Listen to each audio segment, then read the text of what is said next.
మనం సనాతన ధర్మంలో నక్షత్రాన్ని ప్రమాణంగా చూసి చెప్తాం, తిథిని వారాన్ని చెప్పాం. నక్షత్రాన్ని ప్రమాణం చేసుకుంటాం. అందుకే మీకు రామాయణంలో వారాలు ఉండవు. అసలు రామాయణంలో తిథులు నక్షత్రాలే ఉంటాయి. అసలు వారాలు చెప్పరు రామాయణంలో.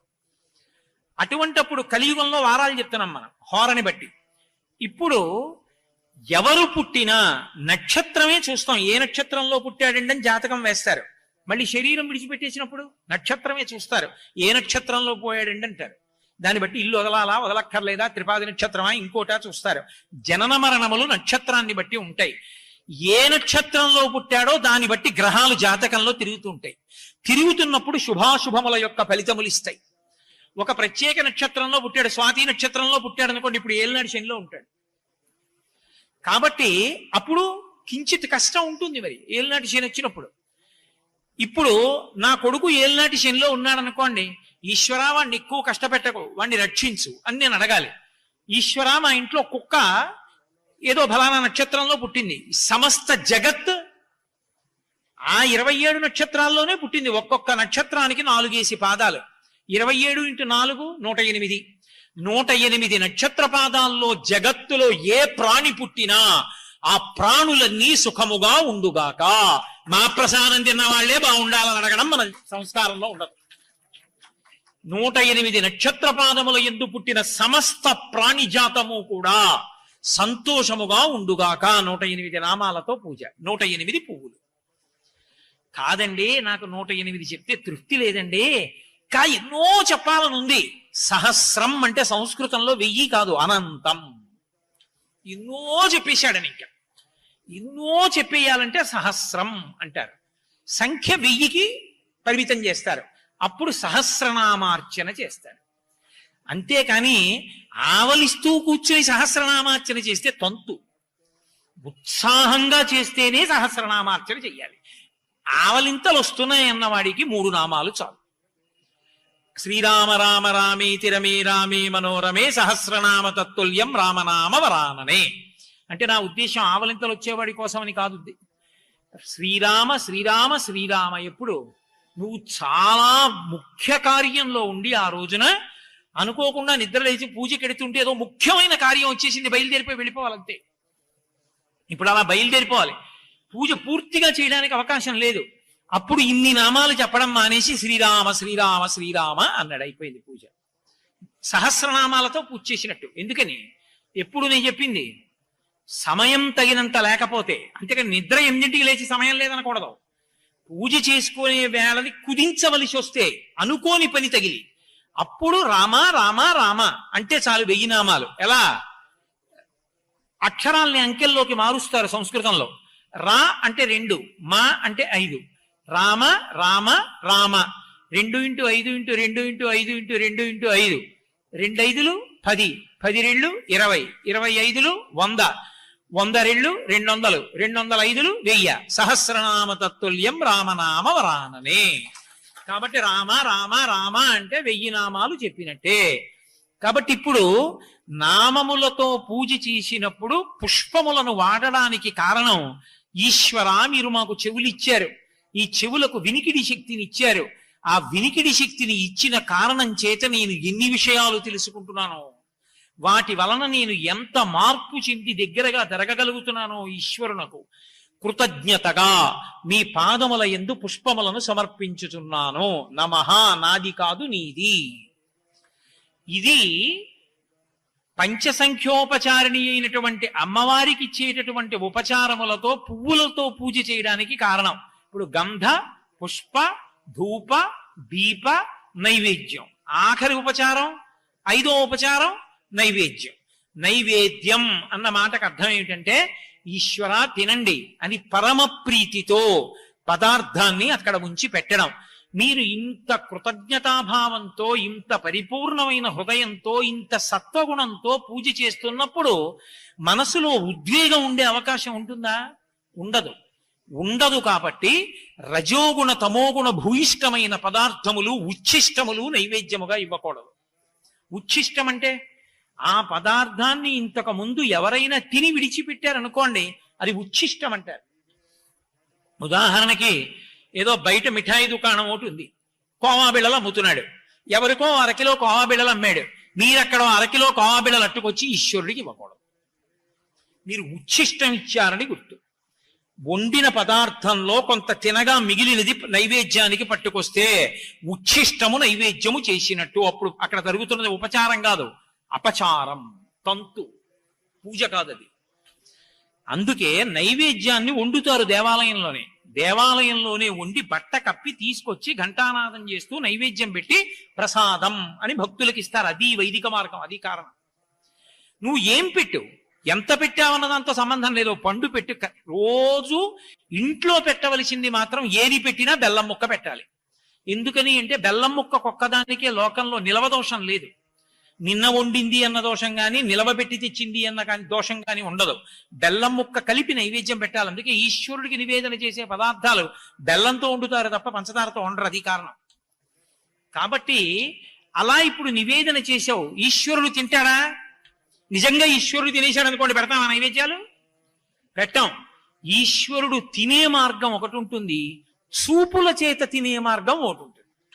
చూపులతో తినడం అంటే మీరు అలా ఏదో పట్టుకొస్తున్నారు అనుకోండి, నేను ఆబగా దాని వంక చూశాను అనుకోండి, అంటే చూపులతో కొంత తినేశానని గుర్తు. ఈశ్వరుడికి నైవేద్యం పెట్టేటప్పుడు మనం సాత్వికమైన పదార్థమే పెట్టాలి. సమోసాలు పెట్టకూడదా అండి, మసాలా దోశలు పెట్టకూడదా అండి అంటే పెట్టకూడదు. నువ్వు సత్వగుణంతో పూజ చేస్తున్నావు కాబట్టి సాత్విక పదార్థమే నైవేద్యం పెట్టాలి. ఈ నాలుక మీద ఎన్ని రుచులు అనుభవిస్తున్నావు! ఒక్క తీపిలోనే ఎన్ని రకాల తీపులున్నాయి. ఓటి మిఠాయి లడ్డు, ఓటి బూందీ లడ్డు, ఏదో ఇంకోటి ఇంకోటి ఇంకోటి రకరకాల తీపులు తింటున్నావా? కొత్త ఆవకాయ వచ్చిందంటే, కొత్త మామిడికాయ వచ్చిందంటే వెండి కంచం తాకట్టు పెట్టైనా ఊరగాయలు పెట్టుకు తింటున్నావా? ఇన్ని రకాల పదార్థాలు తిని తృప్తి పొందుతున్నామంటే, రోజు అన్ని వండుకు తింటున్నామంటే నాలుగు ఇవ్వబట్టి కదూ ఈశ్వరుడు, దాని మీద రసాంకురములను పెట్టబట్టి కదూ. కాబట్టి ఈశ్వర, మీకు నేను కృతజ్ఞతను ఆవిష్కరిస్తున్నాను. నైవేద్యం, నైవేద్యమునందు భక్తితో చేస్తున్నాడు. నైవేద్యం అనేమిటి గుర్తు? నైవేద్య మంత్రాన్ని మనసుతో అనుసంధానం చెయ్యాలి. ఏమనుంది? 5 మాటలు వ్యాహృతులు ఇస్తారు, 5 మాటలు నోట్లో వేసుకుంటారు, అంటే యజ్ఞం చేసినట్టు. పుచ్చుకోండి, ప్రాణాయ స్వాహ, అపానాయ స్వాహ అని 5 మాటలు చూపించాడు. భావనలో ఎలా ఉండాలి? అది నివేదన అన్న మాటకు అర్థం. నైవేద్యము నివేదనము. నివేదనము అంటే కలెక్టర్ గారికి నివేదించామండి అంటారు. నివేదన అంటే చెప్పుకొనుట. ఏమిటి చూస్తున్నావు, ఏమిటి ఆయనకి చెప్పుకుంటున్నావు అంటే, గబగబా తినకండి ఈశ్వర. భర్త గబగబా తినేస్తున్నాడు అనుకోండి, భార్య ఏమంటుంది? అలా గబగబా తినకండి, వెక్కిళ్ళు వస్తాయి, మెల్లిగా తినండి. ఎందుకంత తొందరగా తింటారు? మెల్లిగా తినండి, కాసిన మంచినీళ్ళు తాగండి మధ్యలో అంటుందా? అందా? ప్రేమ ఉన్న భార్య భర్తతో ఆ మాట అంటున్నప్పుడు మీరు భగవంతుడితో అనొద్దు, తొందరగా తినకండి ఈశ్వర, మెల్లిగా తినండి. మధ్య మధ్య పానీయం సమర్పయామి, మధ్య మధ్యలో కాసిన నీళ్లు తాగండి.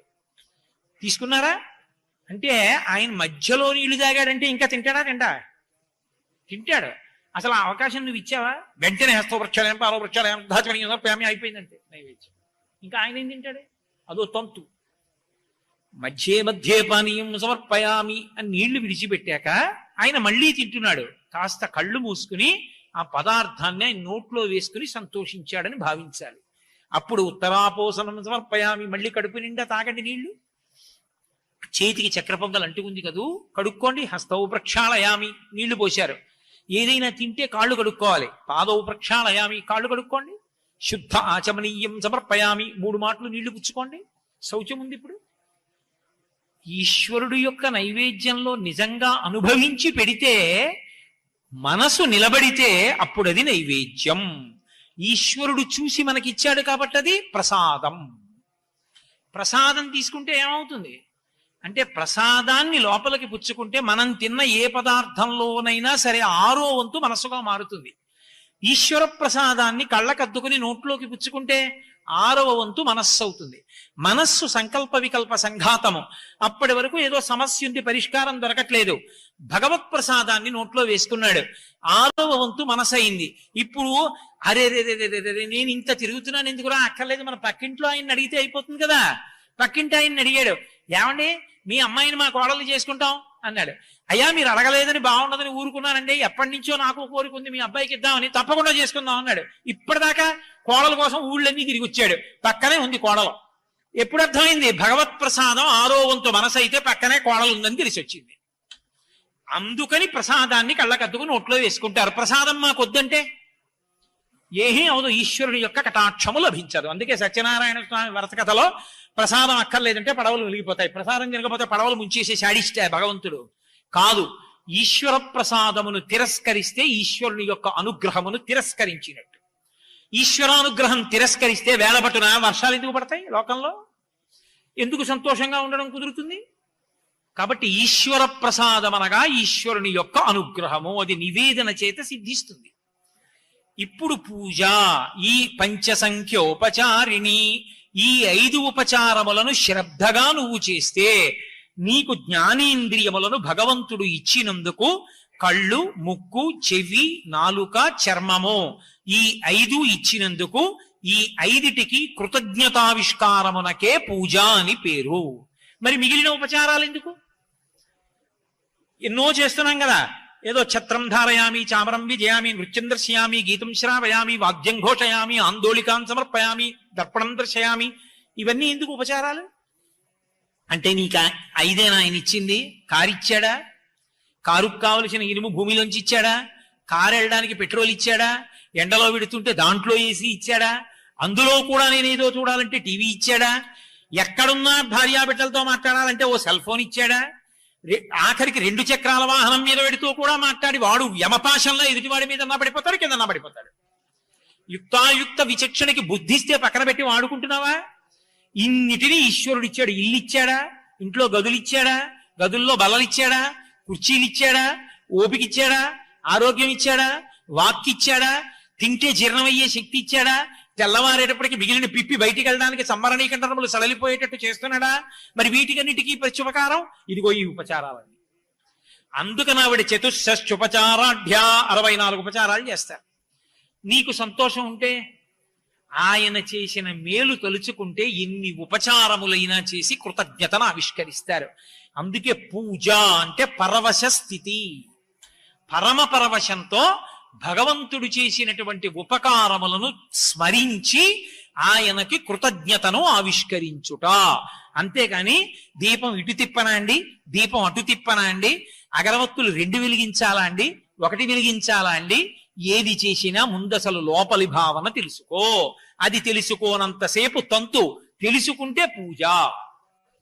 ఈ పూజ ఏమవుతుంది? ఒక స్థాయికి వెళ్ళేటప్పటికే మానసికం అయిపోతుంది. అది పై స్థాయి అంటారు. అంటే అప్పుడు ఉపకరణములు అక్కర్లేదు దగ్గర. ఆ కృతజ్ఞతాభావం లోపల బాగా పెరిగిపోతే మనసు వెంపర్లాడిపోతుంది పూజ చేస్తానని. ఆ వెంపర్లాడిపోయినప్పుడు ఎలా ఉంటుందో, ఎలా చేస్తుందో శంకరాచార్యుల వారు చెప్పారు. రత్నైకల్పితమానసం హిమజలై స్నానంచ దివ్యాంబరం నానారత్న విభూషితం మృగమదామోదాంకితం చందనం జాజీ చంపక బిల్వపత్ర రచితం పుష్పం చ ధూపం తథా దీపం దేవదయా నిధే పశుపతే హృత్కల్పితం కృత్యతాం. ఈశ్వర, హృత్కల్పితం నా మనసు చేత సృష్టించి ఇస్తున్నాను. కళ్ళు మూసుకు కూర్చుంటాడు. కళ్ళు మూసుకు కూర్చుంటే కాశీపట్టణానికి వెళ్ళిపోతాడు. కాశీపట్టణంలో అంతరాలయంలోకి వెళ్ళిపోయి తాను పద్మాసనం వేసి కూర్చుంటే భార్య తన కుడి చేతి వైపు నిలబడి ఆవు పాలతో కూడుకున్నటువంటి బంగారు పాత్రని చేతికిస్తే ఆ పాత్ర తీసి శివలింగం మీద పోస్తుంటే దోమతెరలా పాలన్నీ శివలింగం నుంచి జారిపోతుంటే నమస్తే అస్తు భగవన్ విశ్వేశ్వరాయ మహాదేవాయ త్రయంబకాయ త్రిపురాంతకాయ త్రికాగ్నికాలాయ కాలాగ్నిరుద్రాయ నీలకంఠాయ మృత్యుంజయాయ సర్వేశ్వరాయ సదా అని ఆ మంత్రం చెప్తూ ఈశ్వరుడికి పాలతో అభిషేకం చేసేశాడు. తెల్లగా పాలు జిగురుగా పట్టుకుని ఉన్నాయి. ఇప్పుడు మళ్ళీ ఇలా అన్నాడు. భార్య బంగారు చెంబుతో శుద్ధ జలం ఇచ్చింది. ఆ నీళ్లు పోశాడు. శివలింగం అంతా కడిగినట్టు అయిపోయింది. ఇప్పుడు ఇలా చేయి పెట్టాడు. పెరిగిచ్చింది. పెరుగు ఎత్తి పోస్తే బిళ్ళల బిళ్ళలుగా పడి మీద తూలుతుంది. చెంబు కింది వరకు దింపాలి అభిషేకం చేసేటప్పుడు. దింపి పోస్తే మీదకి తూలకుండా శివలింగం అంతా అలదుకుంటుంది. ఇప్పుడు మళ్ళీ శుద్ధ జలం చేశాడు. ఆ పెరుగు బిళ్ళలు దిగిపోయాయి. తేనె తీసుకున్నాడు. అభిషేకం చేస్తున్నాడు. ఎర్రగా ఏదో ఆ బట్టలోంచి పైకి కనపడేటటువంటి సన్నటి నేతనీసినటువంటి బట్ట ఎలా ఉంటుందో తేనె అలా జారిపోతోంది. ఇప్పుడు మళ్ళీ శుద్ధ జలం పోశాడు. జిగురు జిగురుగా పట్టీలు పట్టీలుగా కిందకి దిగుతుంది తేనె. ఆ దిగిపోయినటువంటి స్థితి చూశాడు. నేతి పాత్ర జాగ్రత్తగా పట్టుకోవాలి, పట్టుకున్న చోట నెయ్యి తగిలితే జిగురు చెంబు పడిపోతుంది. కింద పొడిగా తుడిచి భార్య చేతిలో పెట్టింది. అది పట్టుకుని నేతిని పోస్తున్నాడు. బరువుగా మెల్లిగా దిగుతుంది నెయ్యి. ఆ దిగిపోయినటువంటి నెయ్యి ఇప్పుడు మళ్ళీ శుద్ధ జలం పోశాడు. అంచులంచులుగా చీరలుగా నెయ్యి అంతా కిందకి దిగుతోంది. ఆ తరువాత ఏదో పళ్ళరసాలు చేశాడు, శుద్ధోదకం చేశాడు, శివలింగాన్ని తుడిచేశాడు, చందనం పెట్టాడు, దానికి బొట్టు పెట్టాడు, దానికి వస్త్రం కప్పాడు, ఉత్తరీయం కప్పాడు, పుష్పహారం వేశాడు, రుద్రాక్షమాల వేశాడు. వేసి జాజిపూల పళ్ళెం చేత్తో పట్టుకుని ఓం నిధనపతయే నమః అని వేస్తున్నాడు. జాజిపూలు శివలింగం మీద పడి కింద పడిపోతున్నాయి. ఓం నిధనపతాంతికాయ నమః, ఓం ఊర్ధ్వాయ నమః శివలింగం మీద పడుతున్నాయి, కింద పడుతున్నాయి. పానవట్టం అంతా జాజిపూలతో నిండిపోయింది. ఇలా అన్నాడు. భార్య మారేడు దళాల పళ్ళెం ఇచ్చింది. ఒళ్ళో పెట్టుకుని ఒక్కొక్క మారేడు దళం తీస్తున్నాడు. త్రిదళం త్రిగుణాకారం త్రినేత్రం చ త్రియాయుషం త్రిజన్మ పాప సంహారం ఏకబిల్వం శివార్పణం. మారేడు దళాలు వేస్తున్నాడు. పూజ అంతా అయిపోయింది. బోలెడన్ని పళ్ళు పాయసం అన్ని భార్య అక్కడ పెట్టింది. మూతలు తీసి గంట వాయిస్తూ నీళ్లు జల్లి నైవేద్యం పెట్టాడు ఈశ్వరుడికి. ఇప్పుడు తాంబూలం ఇచ్చాడు. నీరాజనాన్ని శివలింగానికి చూపిస్తున్నాడు. ఆ నీరాజనపు కాంతులలో శివలింగాన్ని చూశాడు. మంత్రపుష్పం చెప్పాడు. ఓ పువ్వు తీసి కళ్ళకద్దుకుని తల మీద పెట్టుకున్నాడు. ఆ ప్రసాదాన్ని పాయసం చేతిలో వేసుకుని నోట్లో వేసుకున్నాడు. ఆ చేయి కడుక్కున్నాడు. పీఠమించి లేచి ఇంట్లోంచి బయటికి వచ్చాడు. ఇదంతా ఎక్కడ కూర్చుని చేశాడు? ఎక్కడ నిజంగా కాశీ వెళ్ళి కాదు, ఇక్కడే కూర్చుని మనసులో వారణాసి పట్టణంలో ఉన్నటువంటి విశ్వనాథలింగానికి అభిషేకము పూజ పూర్తి చేశాడు. ఇప్పుడు పూజ చేసినప్పుడు మనసు నిలబడితే అందుతుంది. మనసొక్కటి నిలబెట్టి మనసు పదార్థమును సృష్టిస్తే ధ్యానమై ఇవన్నీ ఈశ్వరుడికి అందిపోతాయి. అందుకే ఈ పూజ కన్నా పై స్థాయి పూజ మానస పూజ. అందుకే ఈ పూజ నియమంగా ఎందుకు చేస్తారంటే అది చెయ్యగా ప్రీతి పొందినటువంటి మనస్సు మధ్యలో వ్యవధానం లేకుండా ఆ పూజని ఏ పదార్థాలు లేకపోయినా కళ్ళు మూసుకు కూర్చుంటే సమస్త పదార్థములను మనసు సృష్టిస్తుంది. సృష్టిస్తే ఇన్ని పదార్థములతో పూజ చేస్తాడు. అక్కడ లేవు కదండి.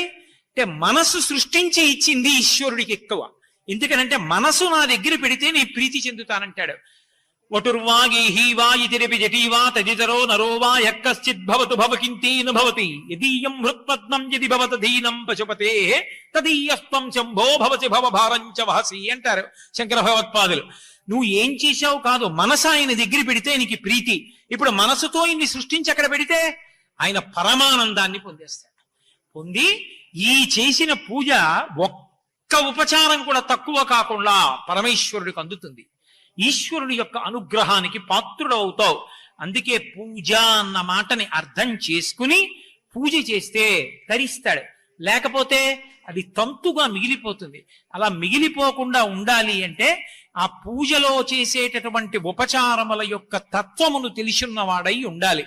అందుకని అసలు జీవితంలో ప్రాథమికంగా తెలుసుకు తీరవలసిన విషయం ఏది అంటే పూజ అన్న మాటకు అర్థం పూజ ఎందుకు చేస్తామన్నది అర్థం. ఇప్పుడు చివరికి వెనక్కి రండి. పూజ చేసిన వాడు పూజింపబడతాడు అన్నాను నేను.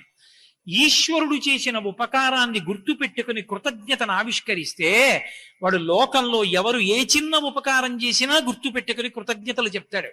అలా కృతజ్ఞతాబుద్ధితో బతికేవాణ్ణి చూసి చాలా మంచివాడు రా, ఆయన ఒకళ్ళ జోలికి వెళ్ళడు, ఇంత ఉపకారం చేస్తే గుర్తు పెట్టుకుని అయ్యా మీరు నాకు ఆ ఉపకారం చేసి పెట్టారంటాడు రా, చాలా మంచివాడు, అలాంటి వాడికి చెయ్యాలి ఉపకారం అని లోకము వాణ్ణి పూజిస్తుంది.